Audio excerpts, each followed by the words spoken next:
Bonjour à tous, konnichiwa minna, c'est Kazu. Alors on se retrouve aujourd'hui pour une nouvelle vidéo dans laquelle je vais vous donner au moins 12 choses qui sont à ne pas faire quand vous voyagez, quel que soit l'endroit où vous voyagez d'ailleurs. Je vais vous faire cette liste parce que des galères, on en a eu cette année. Et du coup, je me suis dit que ça pourrait vous être utile. Donc on est parti. La première chose, c'est de ne pas prendre la compagnie aérienne qui propose le tarif le moins cher, tout simplement parce que effectivement vous allez payer vos billets d'avion moins cher. C'est tout à fait possible, c'est ce qui nous est arrivé avec Etihad Airways. Seulement le problème c'est que vous pouvez avoir des mauvaises surprises, genre l'excédent de bagages absolument hallucinant à payer à la fin. Alors ok, c'était ma faute, j'avais beaucoup trop d'excédent de bagages parce que j'avais 20 kilos d'excédent, mais le prix indiqué sur le site n'était même pas le vrai prix, et vraiment c'était hors de prix. Donc à la limite il vaut mieux prendre une compagnie qui est plus chère, mais qui vous permet de faire le vol d'un seul bloc, donc sans escale, et qui permet qui a peut-être des tarifs d'excédent de bagages moins violents. Ça, je pense que ça existe parce que là j'ai regardé, la plupart des compagnies aériennes ont 23 kg comme poids pour la classe économique, mais ils ont peut-être des politiques tarifaires au niveau des excédents de bagages qui sont moins importants, et à la limite aussi peut-être prendre la premium économie, quitte à payer 200 ou 300 € de plus, mais ça permet d'avoir de la place pour les jambes. Vraiment, on a vu la différence et c'est vraiment important. La deuxième chose, c'est à ne pas faire, c'est de ne pas se renseigner sur le temps à destination, enfin sur la météo à destination. On n'a pas vraiment eu de problème parce qu'on savait qu'on aurait chaud en y allant en juin, mais on pensait pas que ce serait à ce point là. Donc ne vous chargez pas avec des vêtements hors saison. Si il prévoit 40 degrés quand vous allez arriver, ou enfin entre 30 et 40, prenez pas de pull, prenez rien qui puisse vous charger, parce que vraiment voilà. Et un truc important aussi, c'est vérifier si vous n'avez pas des laveries ou des choses comme ça, ou dans vos hébergements, ou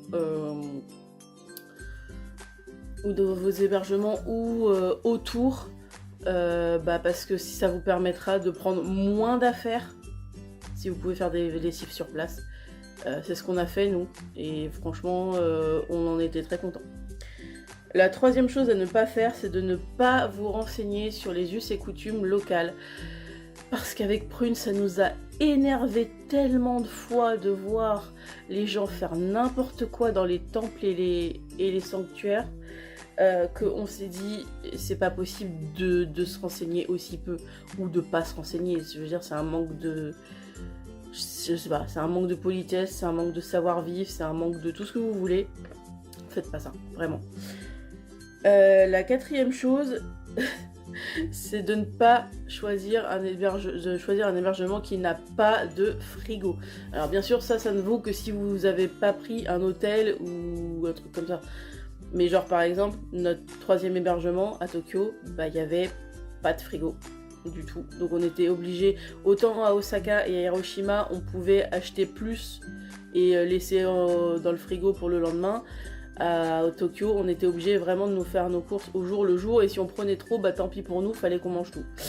C'était pas pratique du tout. Donc vraiment, si vous prenez pas un hôtel, si vous prenez un hébergement genre comme nous, auberge de jeunesse ou quelque chose comme ça, prenez pas d'hébergement où il n'y a pas de frigo, vérifiez bien. La cinquième chose, c'est surtout de ne pas changer vos devises à l'aéroport, parce que tout simplement il y a des commissions de malade.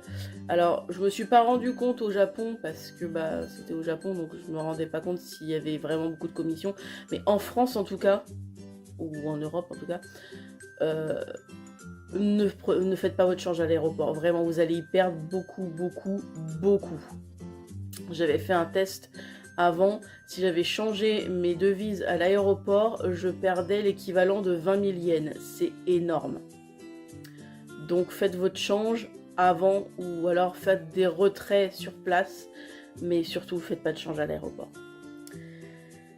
La 6e chose, c'est d'aller dormir directement en arrivant à destination.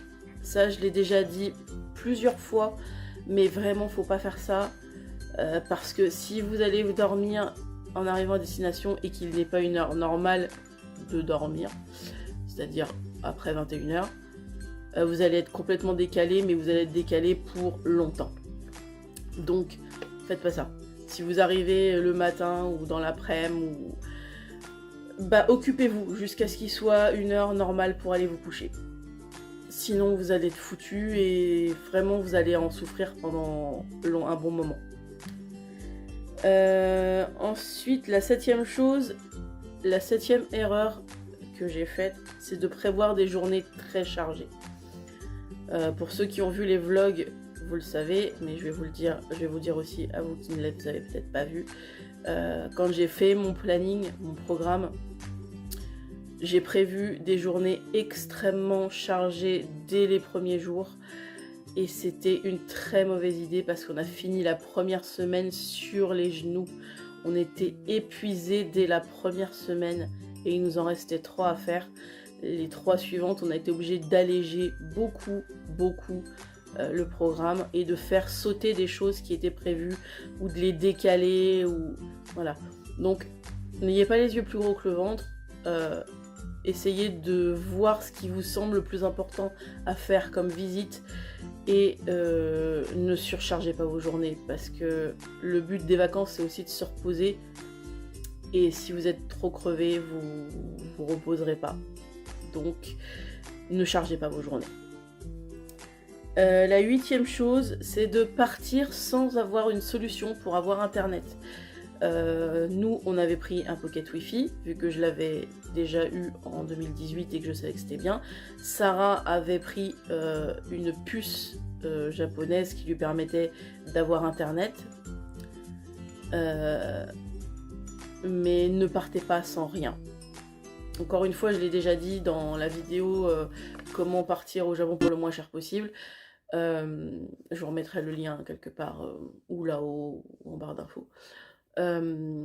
Il faut pas compter sur le Wi-Fi gratuit.